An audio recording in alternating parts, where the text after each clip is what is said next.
Naging bad ako sa mami mo. Hindi ko sinabi sa kanya totoo na ako ang daddy mo. Pero kayo po totoo, daddy ko. Happy po ako na kayong totoong daddy ko. At hindi ibang tao. Salamat na. Salamat at tanggap mo ako bilang daddy mo. Sana matanggap na rin ako ng mami mo. Sana matutunan niya rin akong patawarin.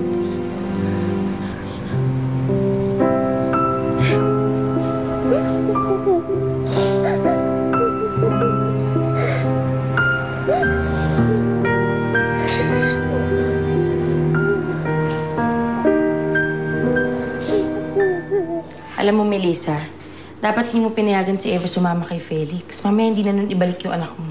Sige. Ganun na ba talaga kasama ang tingin mo kay Felix? Na magagawa niya nakawin yung anak ko? Ami, hindi ko kaya tiisin yung anak ko. Kaya nung nakiusap sa akin si Eva kanina, pati si Inay, umayag na rin ako. Tama yan, eh. Parang humuhupa na yung galit mo sa kanya, eh. Baka sa susunod niyan, patawarin mo na rin siya.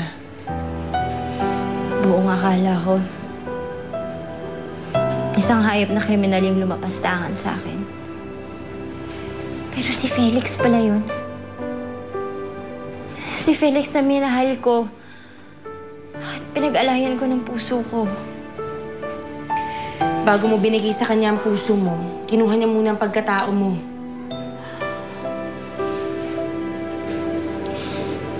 Pero tama si Amorcita. Wala namang pinakita sa amin si Felix kundi pagmamahal. Hindi lang sa akin, ha? Pati na rin kay Eva. Malaking ginawang kasalanan sa akin ni Felix.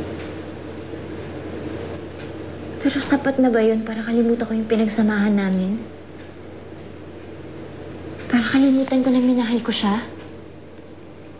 Melissa, minahal mo siya kasi iniwan ka ni Roberto. Na si Felix din naman na may kasalanan. Si Roberto dapat ang asawa mo ngayon.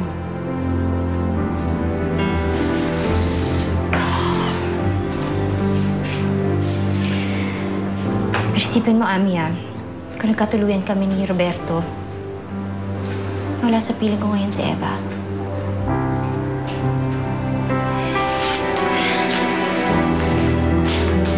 Hindi ko na alam kung ano isipin ko.